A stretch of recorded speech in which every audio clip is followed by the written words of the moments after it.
كنت قاعد امبارحة وعم بقلب على اليوتيوب، طلع لي برنامج الحكاية تبع عمرو أديب، بس هذا اللي بإنجلترا مو اللي بمصر. فتح الانترو وما لقيت لكم غير سيارات فخمة قاعدة عم تيجي على اللوكيشن. سيارة لامبرجيني بينزل منها أحمد حلمي، وسيارة فخمة كتير بينزل منها كريم عبد العزيز، وبينزل منها تركي آل الشيخ. بعد ما يوصلوا الفنانين على اللوكيشن بيطلعوا للطابق الثاني ومنلاقي فيها مائدة كبيرة وبالصدر بارك فيها آل الشيخ وجنبه عمرو أديب. بيبدأوا بالحديث عن انه هن قاعدين عم يخططوا لحتى يبنوا هوليوود صغيرة عن طريق انتاج مصري سعودي مشترك بيناتهم. ولكن بعد ما سكرت الفيديو رحت على مواقع التواصل الاجتماعي، وإذ بلاقي المصريين قايمين الدنيا ومعدينا، وخاصة على الفنان أحمد حلمي بعد ما تركي آل الشيخ نشر على تويتر فيديو. عندنا مفاجأة مهمة مع الأسطورة أحمد حلمي يا حبيبي. في واحد من الأفلام اللي حيدخل فيها نهاية 24 بداية 25 إن شاء الله، فيلم نصاب كبير حيجي المملكة، حيعمل عمليتين نصب كبيرة. الأولى في بطولة الجيمنج، والثانية للناس في العمرة والحج. الغضب المصري اللي صار بالسوشيال ميديا كان سببه شغلتين. أول سبب أنه بمراسم الحج فوق 670 شخص مصري توفوا بمراسم الحج لأنهم حاولوا يدخلوا بطريقة غير شرعية. والسبب الثاني اللي هو مرتبط بالسبب الأول، أنه في محاولة لحتى يتم إظهار المصري على أنه هو دوم حرامي أو نصاب، مثل فيلم ولاد رزق وكثير من الافلام اللي تلاقي المصريين عاملين عصابه ورايحين يستولوا على بنك او هن رايحين ينصبوا على حدا معين. وكمان بنفس الوقت كان في بعض الفنانين وبعض النقاد اللي هن طرحوا موضوع الصوره الخليجيه بالسينما المصريه. يعني انا هلا اذا بسالكم سؤال، كيف هي الشخصيه الخليجيه اللي كانت مرسومه بالسينما المصريه؟ كيف تتخيلوها؟ انا باقي المكان ده ادفع فلوس عشان ايه؟ تنبسط يا باشا. حلو.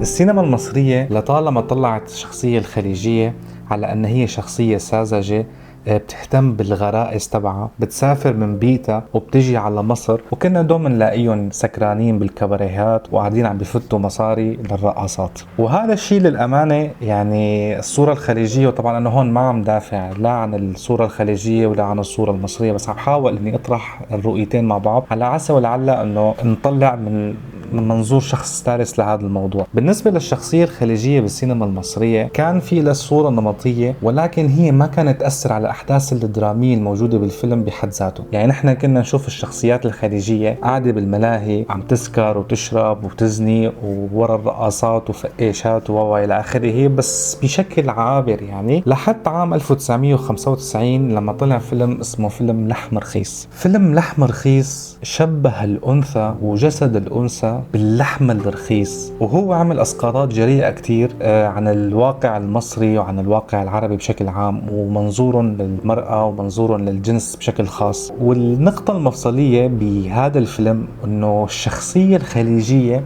هي ما كانت شخصية عابرة، لا، هي كانت عم تلعب دور اساسي بالدراما وعم تلعب دور اساسي بالسياق الدرامي اللي كان عم يمشي فيه الفيلم. ولكن رغم التطور اللي هن حطوه للشخصية الخليجية بالفيلم المصري، بس ولكن كنا شايفين طول الوقت الزلمة قاعد سكران وعم بلحق شهواته وما في غير عم بيشتري نسوان.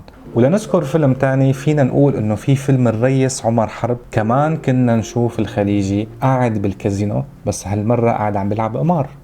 واكيد اكيد اكيد اكيد ما رح انسى فيلم العندليب الدقي. يا جماعة فيلم العندليب الدقي وصل لليفل مختلف تماما. بفيلم عندليب الدقي نحن شفنا توأمين، فوزي وفواز، واحد ولد بمصر والتاني ولد بالخليج. ومنلاقي الشخصية الخليجية بفيلم عندليب الدقي لمحمد هنيدي عم تعيش صراع عائلي وفي تفكك أسري موجود بداخلها، واللي بيقعد طول الفيلم بيرمم هي المشاكل هي الشخصية المصرية. وحتى لما بيقعدوا بالاجتماع وبيكون في مفاوضات مع الجانب الإسرائيلي، بتكون الشخصية المصرية بتنكر بالشخصية الخليجية وبترفض التطبيع وبترفض انه هي تعمل عقود مع الشركة الإسرائيلية. ومنلاقي محمد هنيدي ماسك النفاضة وشالفها وكاسر فيه العلم الإسرائيلي. ومنلاقي الشخصية اللبنانية بتقول له انت أخوك في خطر وما رح يسيبوك. بوم شو بيرد عليها؟ بيقول أخويا في أأمن مكان في العالم هو في مصر. نحن بنعرف انه الثقافة العربية وشبه الجزيرة العربية مبنية على شغلتين، مبنية على الشعر ومبنية على الصيد. وشفنا انه كيف كانوا حاطين الشخصية الخليجية بهذا الفيلم انه هو الشخصية متفكك عائليا، بنفس الوقت لما بيقعد بيرسي مرته وبيرسي زوجته بنلاقي انه كان عم بيلقي مجموعة من الابيات الساذجة والباهتة. فراقك يا سندس، الورود ذبلت، البلابل صارت تنوح.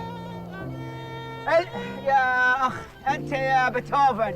فهون منلاقي انه بهذا الفيلم العندليب الدقي كان في كتير من المساس بالثقافة الخليجية بشكل عام. يعني نحن كنا نشوف الشخصية الخليجية قاعدة عم تسكر، عم تلعب قمار عم بتروح ورا الرقاصات وعم بيصرفوا مصاري وتبذير إلى آخره. ولكن بهذا الفيلم بالتحديد هو طعن بالثقافة الخليجية خليني أقول. فللأمانة وبكل حياد بقدر أقول أنه السينما المصرية طعنت كتير بالشخصية الخليجية.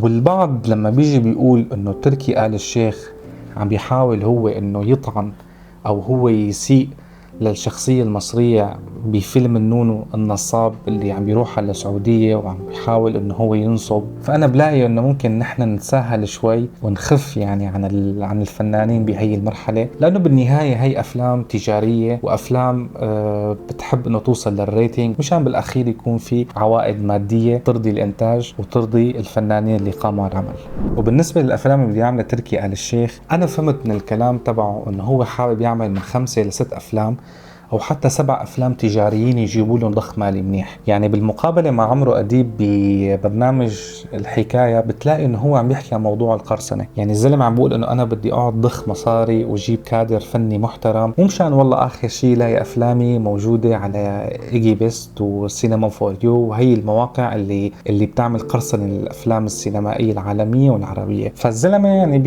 بكل وضوح عم بيقول انه انا بس بدي هذا الطلب، انه انا بدي بس اعمل هي الافلام، انه الجماعه يروحوا على السينما ويشتروا التيكت ومشان يجيني مصاري لحتى هو يعمل الافلام اللي بده اياها. وهن فيلمين، فيلم بيحكي عن الملك فاروق والحقبه بعد خروجه من مصر، والفيلم الثاني بيحكي عن الحضاره الفرعونيه، وبيقول انه انا بدي اعمل فيلم باخراج متكامل بيعادل اعمال المخرج ريدلي سكوت. وريدلي سكوت هو اللي اخرج فيلم مملكه السماء اللي مثله غسان مسعود، اللي بيحكي عن شخصيه صلاح الدين الايوبي اللي راح حرر القدس. وهدفه الأساسي من هي الأعمال إنه هو يحكي التاريخ الصحيح، لأنه في كتير من الأعمال اللي عم تزور التاريخ على حسب كلامه.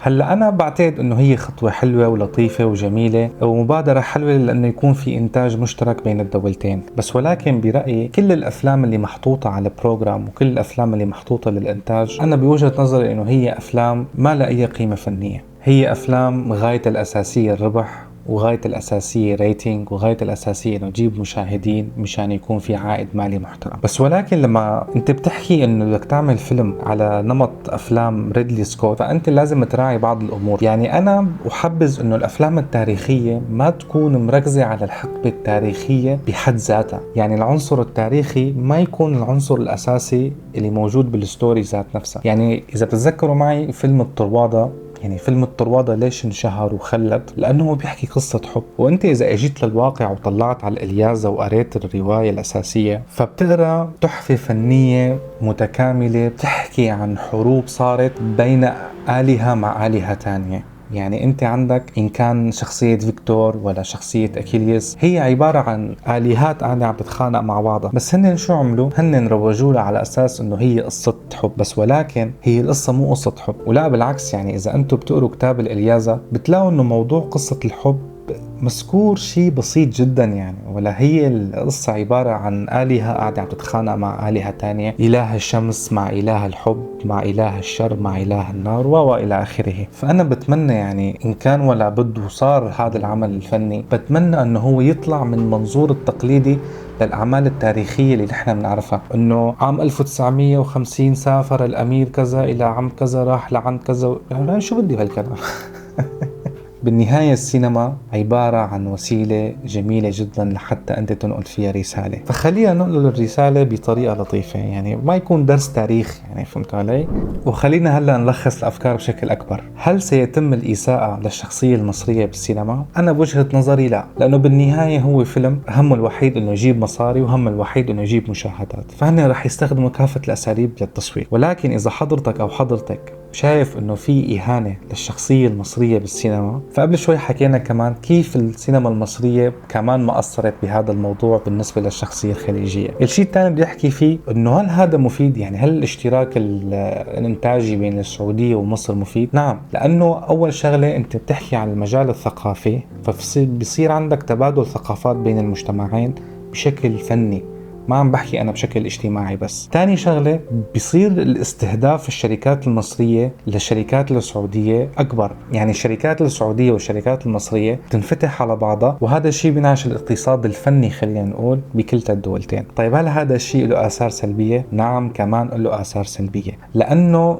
على حسب ما شفت أنا إنه بيكون الإنتاج من طرف واحد، فبصير في احتكار. الإنتاج رح يكون من شركة بيج تايم الاستثماري السعودي، يعني العائدات المالية قسم كبير منها رح يروح للشركة البيج تايم السعودية، وهذا حقهم لأنه هن عم بيضخوا حق الإنتاج من الأساس. الشيء السلبي الثاني إنه تكاليف الإنتاج رح تكون كتير كتير كتير كتير غالية. يعني أنت عم تحكي إنه أنت بدك تجيب ممثلين عاليين المستوى من دول مختلفة، فأكيد هن رح يطمعوا فيك، أكيد بكتابة العقود وأكيد بالاتفاقات اللي رح تصير بيناتكم هن رح يكون هدفهم الأساسي مادي.